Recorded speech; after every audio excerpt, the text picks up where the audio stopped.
హడలెత్తిస్తున్నారు.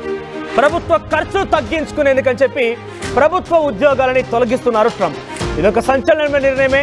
23 లక్షల మంది ప్రభుత్వ ఉద్యోగులు అమెరికాలో పనిచేస్తుంటే దాంట్లో 90% మంది అంటే సుమారుగా 20 లక్షలకు పైబడే వారందరినీ కూడా తొలగిస్తున్నారట. వారందరూ తొలగించడం కోసం ఇప్పటికే నోటీసులు కూడా జారీ చేశారట. దీనికి ఎలాన్ మస్క్ ని కమిటీ చైర్మన్ గా ఆయన్ని ఒక కీలకమైన బాధ్యతలు అప్పచెప్పి ట్రంప్ ఈ నిర్ణయం తీసుకున్నారు. DOGE department of government efficiency ఇప్పుడు ఈ యొక్క సంస్థనే లేకపోతే ప్రభుత్వ రంగ సంస్థ అనేటువంటి ఇది ఒక నిర్ణయం తీసుకుంది. ప్రభుత్వ ఉద్యోగులను తొలగిస్తూ కీలక ప్రకటన చేసింది. నిన్న ఒక్కరోజే సుమారుగా 10,000 మంది ఉద్యోగులను తొలగించింది. అమెరికా ప్రభుత్వాధీనంలోకి వివిధ శాఖల్లో ఉన్నాయి. అయితే సుమారుగా శాఖల్లో 23 లక్షల మంది ఉద్యోగులు పనిచేస్తున్నారు. 90% మంది ఉద్యోగులకు ఇప్పటికే తొలగింపు నోటీసులు కూడా వచ్చాయి. ఎలాన్ మస్క్ నేతృత్వంలోని డోజ్ సిఫార్సులని ఆధారంగా ఈ నోటీసులు జారీ చేసినట్టు తెలుస్తోంది. ఇప్పటికే 75,000 మంది స్వచ్ఛందంగా వాలంటరీ రిటైర్మెంట్ తీసుకున్నట్టు తెలుస్తోంది. వాలంటరీ రిటైర్మెంట్ కి సిద్ధమైనట్టు తెలుస్తోంది. ఇక ట్రంప్ నిర్ణయాలతో ప్రపంచవ్యాప్తంగా ఆందోళన కలిగిస్తోంది.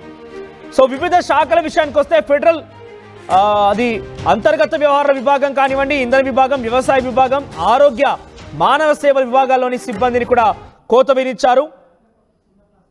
సైన్యంలోకి ట్రాన్స్జెండర్ నియామకానికి అమెరికా నిషేధించింది. ఇక అలాగే మిలిటరీ లింగ మార్పిడి మధ్య ప్రక్రియ పైన కూడా వేటు వేసింది. చాలా సంచలన నిర్ణయాలు తీసుకున్నారు. డోజ్ ఇచ్చినటువంటి నివేదిక ఆధారితంగానే ట్రంప్ ఈ నిర్ణయం తీసుకున్నారు. అయితే అక్కడ ఎటువంటి సినారియో ఉంది ఉద్యోగాల తొలగింపు పైన? సుమారుగా 20 లక్షల ఉద్యోగాలు పోబోతున్నాయి. దీని కారణంగా ఇప్పటికే 10,000 మందిని ఆల్రెడీ తొలగించేశారు. మరొక 75,000 మందిని స్వచ్ఛందంగా వారంతట వారే వాలంటరీ రిటైర్మెంట్ కోసం ప్రయత్నం చేస్తున్నారు. వాలంటరీ రిటైర్మెంట్ తీసుకోవడానికి సిద్ధంగా ఉన్నారు. అయితే మిగిలినటువంటి 20 లక్షల మందికి అంటే 90% మందికి నోటీసులు జారీ అయ్యాయి. కాబట్టి ఆ 90% మందిని కూడా ఇప్పుడు వెంటనే ఉద్యోగాలను తొలగించబోతున్నారు. వారికి సంబంధించి కొన్ని అంటే అంత కర్కశంగా డైరెక్ట్గా తొలగించే అవకాశం లేకపోవచ్చు. బహుశా కొన్ని వెసులుబాట్లు ఇచ్చే అవకాశం అయితే ఉంది. అయితే దీనికి సంబంధించి కొన్ని డీటెయిల్డ్గా మనం తెలుసుకునే ప్రయత్నం చేద్దాం. అమెరికాలో ఈ విషయంపై ఎటువంటి చర్చ కొనసాగుతుందో తెలుసుకునే ప్రయత్నం చేద్దాం. అదే సిద్ధంగా అక్కడ పబ్లిక్ ఏమనుకుంటున్నారు ఉద్యోగ తొలగింపు పైన, అమెరికా ఎటువంటి సినారియో ఉండబోతుందో తెలుసుకుందాం. ఎస్, తెలుగువాడు అక్కడే అమెరికాలో ప్రభుత్వ రంగ సంస్థకు సంబంధించి ఒక ఇండైరెక్ట్ ఉద్యోగం చేస్తున్నాడు. ప్రభుత్వానికి సంబంధించి ఆయన కాంట్రాక్ట్ ఉద్యోగం చేస్తున్నాడు సాఫ్ట్వేర్ డెవలపర్గా. మనతో పాటు అందుబాటులో ఉన్నారు జూమ్లో Venu. Yes Venu, good evening. అక్కడ మీకు గుడ్ ఈవినింగ్. ఇప్పుడు గుడ్ ఈవినింగ్ అండి. రైట్, ఏంటి 23 లక్షల మంది ప్రభుత్వ ఉద్యోగులు ఉంటే 90% మంది తొలగించాలని నిర్ణయం ట్రంప్ తీసుకున్నారు. డోజ్ ఇచ్చినటువంటి నివేదిక ఆధారితంగా 20 లక్షల మందికి ఉద్యోగాలు పోతున్నాయి. సో వాటి ప్రభావం ఎలా పడే అవకాశం ఉంది? దానిపైన ఎటువంటి టాక్స్ నడుస్తున్నాయి అక్కడ? ఇప్పుడు ప్రభావం అంటే ఫర్ ఎగ్జాంపుల్ స్టాక్ మార్కెట్ లాంటిది చూసుకున్నాం అనుకోండి, tech stocks, Microsoft, Apple, Amazon, NVDA, వాటికి పెద్దగా ఎఫెక్ట్ ఉండవు. అంటే కొంచెం ఫ్లక్చువేషన్ ఉంటుంది కానీ పెద్దగా ఎఫెక్ట్ ఉండవు. కానీ ఇప్పుడు డిఫెన్స్ అండ్ గవర్నమెంట్ కాంట్రాక్ట్స్ తీసుకున్నాం అనుకోని, ఎల్ఎంటీ, ఆర్టీఎక్స్, బిఏహెచ్ లాంటి అవి చాలా ఎఫెక్ట్ అవుతాయి. అలాంటి స్టాక్ మార్కెట్స్ అనేది చాలా కింద పడిపోతాయి. ఫైనాన్షియల్ మార్కెట్స్ కానీ జాబ్ కట్స్, అన్సర్టెనిటీ మార్కెట్స్ వల్ల చాలా నెగిటివ్గా ఇంపాక్ట్ అవుతాయి. ఇప్పుడు అదే ఇది కాకుండా స్టాక్ మార్కెట్ కాకుండా కొత్తగా ఇప్పుడు క్రిప్టో మార్కెట్ వచ్చింది. After Musk coming to the DOGE, crypto market కానీ చాలా హైప్ లో ఉంది. ఇప్పుడు like DOGE group influence policies కానీ, డాజ్ బిట్ కాయిన్ ఇలాంటి కొంచెం సిన్స్ ఆ పేరు కనుక అట్లా బయట వినపడుతుంది కాబట్టి కొంచెం అవి స్పైక్ అయ్యే అవకాశాలు ఎక్కువ ఉన్నాయి. జాబ్ మార్కెట్కి వస్తే ఇప్పుడు దాకా 23 lakhs దాకా లే ఆఫ్స్ అయితే బాగానే జరిగాయి. అంటే టు రెడ్యూస్ కన్జ్యూమర్ స్పెండింగ్ అన్నట్టుగా చాలా మంది at least around 1 lakh people, 75 to 1 lakh people, నాకు కరెక్ట్ కౌంట్ తెలీదు, but 75K to 1 lakh people voluntary retirement తీసుకున్నారు. అంటే ఈ మంత్ ఫిబ్రవరి ఎండ్ లోపున కనుక వాళ్ళు వాలంటరీ రిటైర్మెంట్ తీసుకుంటే it is like kind of 2 opportunities. Either వీళ్ళందరూ ఫైర్ అయిపోవటం కానీ, ఈ ఫైర్ అవ్వక ముందే వాలంటరీ రిటైర్మెంట్ లాంటివి ఏమైనా తీసుకుంటే నెక్స్ట్ 8 months వాళ్ళకి శాలరీ ప్లస్ బెనిఫిట్స్ ఇస్తారు. ఆ తర్వాత ఆ పెన్షన్ బెనిఫిట్స్ ఏదైతే ఉంటుందో సోషల్ సెక్యూరిటీ, 401k బెనిఫిట్స్ గట్లా ఇస్తారు. After 8 months they are like they are no longer a government employees. ఇదంతా ఎందుకు చేస్తున్నారంటే ప్రస్తుతానికి దేని అంటే ఇప్పుడు ఎలాన్ మస్క్ ఏమనుకుంటున్నాడు? వేణు గారు, ఇక్కడ ట్రంప్ తీసుకున్న నిర్ణయం పైన అంటే 23 లక్షల మంది ప్రభుత్వ ఉద్యోగంలో పనిచేస్తున్న వారు డైరెక్ట్ గా ఎస్ డైరెక్ట్ సో అటువంటి వారిని ఆల్రెడీ విధుల్లో ఉన్న వారిని వాళ్ళు పనిచేస్తున్న వారిని తొలగించడం అంటే అక్కడ ఆ సంబంధిత డిపార్ట్మెంట్ కి కొంత ఉద్యోగుల కొరత ఉండదా, అంటే ఎంప్లాయీస్ కొరత ఉండదా, అంటే వాళ్ళు నిరుపయోగంగా ఉన్నారు ఇప్పుడు? కొరతే కాదు, అంటే కొన్ని అంటే ఇప్పుడు కొంతమందికి ఏమో పెయిడ్ ఆఫ్ టైం లాగా ఇచ్చారు. ఫర్ ఎగ్జాంపుల్ ఐఆర్ఎస్ తీసుకున్నాను అనుకోండి, అందులో అట్లీస్ట్ 20,000 పీపుల్ దాకా పెయిడ్ ఆఫ్ లో పెట్టేశాడు. వాళ్ళనైతే ప్రస్తుతానికైతే నిధుల్లోంచి తీసేసి పెయిడ్ ఆఫ్ లో ఉంచారు. అదే ఇప్పుడు డిఐ అని ఒక ఏజెన్సీ ఉంది, ఆ ఏజెన్సీ మొత్తం ఇప్పుడు లైక్ 90% షట్ డౌన్ చేస్తారు ఆ ఏజెన్సీ.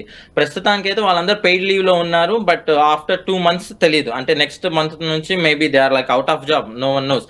ఇంకా బట్ కాంట్రాక్టర్స్ అయితే ఆబ్వియస్ గా కాంట్రాక్టర్స్ అన్ని క్యాన్సిల్ చేసేసారు. ఎగ్జిక్యూటివ్ ఆర్డర్ ఉంది ప్రస్తుతానికి, ఫెడరల్ ఏజెన్సీ వాళ్ళు కొత్త ఎంప్లాయ్మెంట్ ఎవరికి ఇవ్వద్దు, కొత్త contractors unless it is super important ఎవరికి కొత్త కాంట్రాక్టులు కానీ రిలీజ్ చేయొద్దు అనేది ఒక ఎగ్జిక్యూటివ్ ఆర్డర్ ఉంది. ఇప్పుడు ఆ యుఎస్ఐడి ఉంది రీసెంట్ గా, దానికి అంత 90% ఆఫ్ ఫైనాన్షియల్ సర్వీసెస్ మొత్తం కటప్ చేసేసారు ఎలాన్ మస్క్ రీసెంట్ గా, స్టేటింగ్ దట్ యుఎస్ఐడి లో అంటే లాస్ట్ గవర్నమెంట్ లో some sort of a scam జరిగింది అని. But we doesn't know like what exactly what everything, it still court case అని ఇట్లా నడుస్తా ఉంది. కాకపోతే వచ్చిన తర్వాతకైతే ఈ డాడ్జ్ అనేది అయితే ఫుల్ విగరస్ గా అన్ని, నాట్ ఓన్లీ లైక్ డిఐ, ఇప్పుడు మనం డైవర్సిటీ ఈక్విటీ ఇన్స్టిట్యూషన్ తీసుకున్నాం అనుకోండి, అది మొత్తానికి షట్ డౌన్ చేసేసారు. అన్ని ఏజెన్సీస్ కి నోటీసులు కానీ పంపించారు, ఆ ఏజెన్సీ షట్ డౌన్ అయింది, దానికి సంబంధించిన ఏమైనా డేటా కంటెంట్ అట్లుంటే తీసేయండి అన్నట్టుగా. ఇప్పుడు కొత్తగా యుఎస్ఐడి అని ఇంకో ఏజెన్సీని పట్టుకున్నారు. అట్లా వన్ బై అన్ని ఏజెన్సీస్కి అయితే రావడం జరుగుతుంది. ఫస్ట్ అయితే ఒక లేయర్ ఆఫ్ జాబ్ అయితే చాలా తగ్గించారు. ప్లస్ వేరే ఏజెన్సీ, ఫర్ ఎగ్జాంపుల్ నాసా లాంటి ఏజెన్సీస్ లో డిఈ అంటే డైవర్సిటీ ఈక్విటీ అన్న దానికి ఏదైనా ఉంటే, ఆ కంపెనీ మొత్తానికి ఒక డైవర్సిటీ ఈక్విటీ అనే గ్రూప్ కానీ టీమ్ కానీ ఏదైనా ఉంటే మొత్తం ఆ గ్రూప్ ని డిజాల్వ్ చేస్తున్నట్టుగా అప్పుడు ప్రకటించడం జరిగింది. అంటే దాని మెయిన్ మోటో ఏంటి? ఇంత పెద్ద మొత్తంలో ఒక సర్వే చేయడము, డాజ్ లాంటిది ఏర్పాటు చేసి ఆ నివేదిక ఆధారితంగా ఉద్యోగాలు తొలగించడం, మీరు చెప్తున్న ప్రకారంగా చాలా ఉద్యోగాలు పోతున్నాయి కాబట్టి మెయిన్ మోటో ఏంటి అసలు యాక్చువల్గా? మెయిన్ మోటో ఏంటి అంటే ప్రీవియస్ గవర్నమెంట్ ఎక్కువ మనీ స్పెండ్ చేశారు, అంటే అవసరం లేని వాటి మీద మనీ స్పెండ్ చేశారు, నేను అది తగ్గిస్తాను. లేకపోతే గవర్నమెంట్ అంటే బేసిక్ గా ఏంటంటే గవర్నమెంట్ ఎఫిషియన్సీ ప్రొడక్టివిటీ ఎక్కువ పెంచేసి ఈ ఫైనాన్షియల్ బర్డెన్ కానీ చాలా తగ్గించాలి, లేదా అమెరికన్ సిటిజన్స్ కి ఉపయోగించాలి అన్నట్టుగా మెయిన్ మోటివ్ అది అండి. కాకపోతే అది ఎట్లా అంటే మరి ఇట్లా ఉద్యోగాలు పోవటం మొత్తం స్ట్రిక్ట్ అయిపోయింది. ఇంకా ఉద్యోగాలు ఇప్పుడు ఆల్టర్నేట్ ఆప్షన్, ఇప్పుడు అక్కడ ఉద్యోగాలు పోతున్నాయి, ఆ ఉద్యోగుల ప్లేస్ లో ఆల్టర్నేటివ్ ఆప్షన్ అంటే ఎవరైనా వర్క్ చేయడానికి కానివ్వండి, ఇంకా అసైన్ చేసుకునే అవకాశం ఉందా, లేదంటే అక్కడ వరకు ఆపేస్తున్న దాంట్లో సర్ది పెట్టేస్తారా? ఇప్పుడైతే ప్రస్తుతానికి అయితే అంటే గవర్నమెంట్ చెప్పేది ఏంటంటే ఈ ఉద్యోగాలు పోయిన వాళ్ళందరికీ ప్రైవేట్ సెక్టర్ లో కానీ ఇంకేదైనా ట్రైనింగ్ ఇచ్చి వేరే సెక్టర్ లో పంపిస్తాము అంటున్నారు. కానీ ఇప్పుడు ఇంకా దానితోటికైతే స్టార్ట్ అవ్వలేదు, మేబీ ఇన్ ద ఫ్యూచర్ లో స్టార్ట్ అవ్వచ్చు. దీని ప్రభావం మార్కెట్ పైన పడే అవకాశం చెప్తున్న ప్రకారంగా స్టాక్స్ ఓకే, సో ఇంటర్నల్ గా ఒకదానికొకటి ఇంటర్లింకింగ్ గా ఉంటాయి కాబట్టి ప్రైవేట్ జాబ్స్ పైన కూడా చాలా తీవ్రమైన ఎఫెక్ట్ పడే అవకాశం ఉంది కదా? ఎస్, ప్రైవేట్ జాబ్స్ మీద కానీ ఎఫెక్ట్ పడే అవకాశం ఉంటుంది. ఎందుకంటే ఇప్పుడు అంటే ప్రైవేట్ జాబ్ మీద డైరెక్ట్ గా పడదు, but for example let's tell government కొత్త హైర్ చేసుకోవట్లేదు అనుకోండి, ఆ consulting companies government contracts bid చేసుకునే కంపెనీస్ అన్నిటికీ no more contracts. So that అక్కడ ప్రైవేట్ కంపెనీ గవర్నమెంట్ కాంట్రాక్ట్ తెచ్చుకోలేదు, సో ప్రైవేట్ కంపెనీలో ఉన్న ఎంప్లాయీస్ మేబీ వాళ్ళు రెడ్యూస్ చేసుకోవాల్సి వస్తుంది, ఇండైరెక్ట్ వాళ్ళ జాబులు కానీ అక్కడ తక్కువ అయిపోతాయి. అంటే ఓవరాల్ గా దీని సినారియో ప్రకారంగా అక్కడ 20 లక్షల జాబ్లు ప్రభుత్వ పరంగా, ఇండైరెక్ట్ గా మీరు చెప్తున్న ప్రకారంగా ప్రైవేట్ పరంగా కూడా కొన్ని లాక్స్ ఆఫ్ జాబ్స్ పోయే అవకాశం ఉంది. అమెరికాలో కూడా అన్ఎంప్లాయ్మెంట్ పెరిగే అవకాశం ఉంది. ఎస్, అమెరికాలో ఖచ్చితంగా అన్ఎంప్లాయ్మెంట్ పెరిగే అవకాశం ఉండిద్ది. కానీ బట్ దీని మోటివ్ ఇంత ప్రస్తుతానికి అకార్డింగ్ టు ద డాజ్ ఏంటి అంటే they wanted to reduce the government force because ఈ పైసలు whatever the government financially releasing they are not fully worthable, I mean they are not fully using అన్నట్టు DOGE యొక్క అభిప్రాయం. So దానికి సంబంధించి అయితే ప్రస్తుతానికి అయితే జాబ్స్ అయితే లే ఆఫ్ చేస్తున్నారు.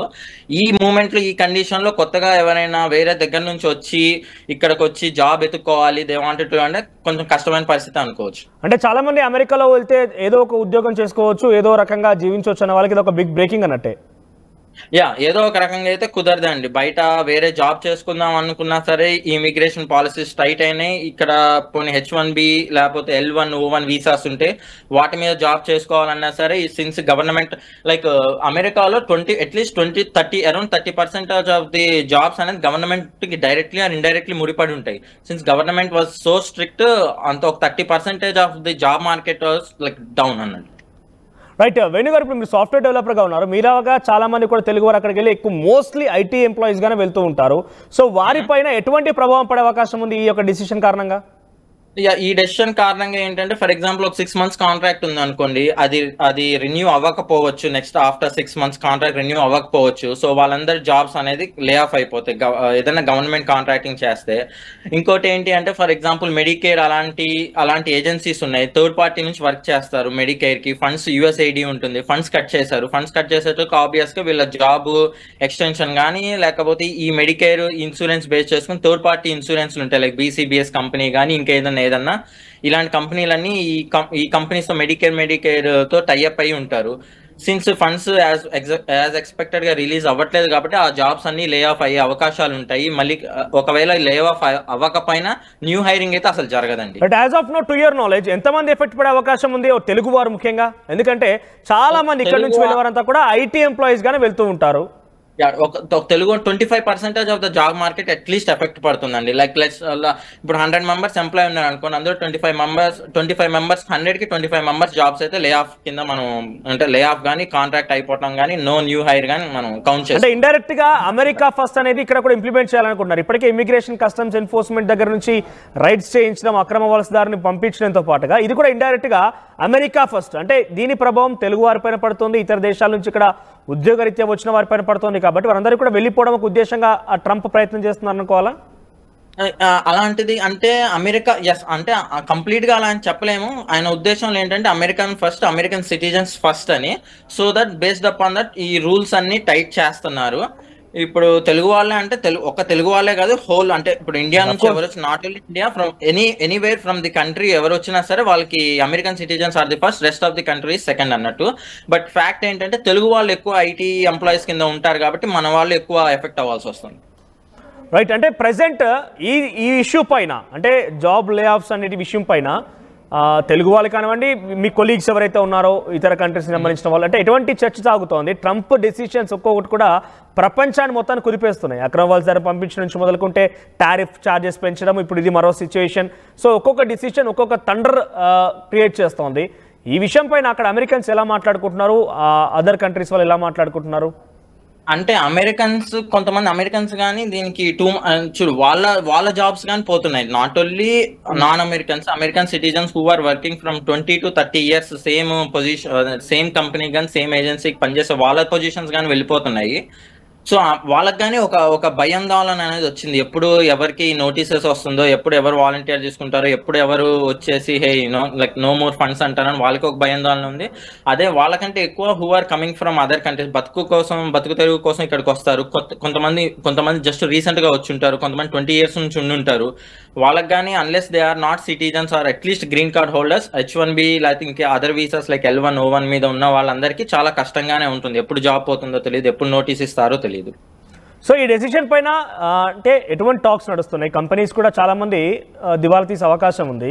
ఇది ఒక రకంగా డెఫినెట్గా ఏ రకమైన నిర్ణయం తీసుకున్నారు, ఏ రకంగా మోటో ఉందని చెప్పి చూస్తే కనుక వాళ్ళ మోటో నిజమే కావచ్చు. కానీ మీరు చెప్తున్న ప్రకారం చూస్తే ప్రపంచ దేశాలు మొత్తం కూడా అమెరికా పైన కొంత ఆధారపడి ఉంటాయి కాబట్టి కొంత డైరెక్ట్ ఆర్ ఇండైరెక్ట్గా చాలా కుదిలే అవకాశం కూడా ఉంది. సో ఆల్టర్నేట్ ఆప్షన్ ఏంటి మరి? అంటే మీరు చాలా రోజులు ఆల్టర్నేట్ ఆప్షన్ అంటే ఇప్పుడు రూల్స్ ఉన్నాయి. ఇప్పుడు అదే H1B వీసా మీద ఉన్న కొన్ని రూల్స్ ఉన్నాయి. If you are not in the job for certain time like 180 days or 200 days, మీరు we need to pack back to the like home country. India అయితే ఇండియాకి వెళ్ళిపోవాల్సిందే. ఈ గ్యాప్ లో జాబ్ కనుక వస్తే సెక్యూర్డ్ అయి ఉంటే మీకు H1B అనేది కంటిన్యూ అవుతుంది.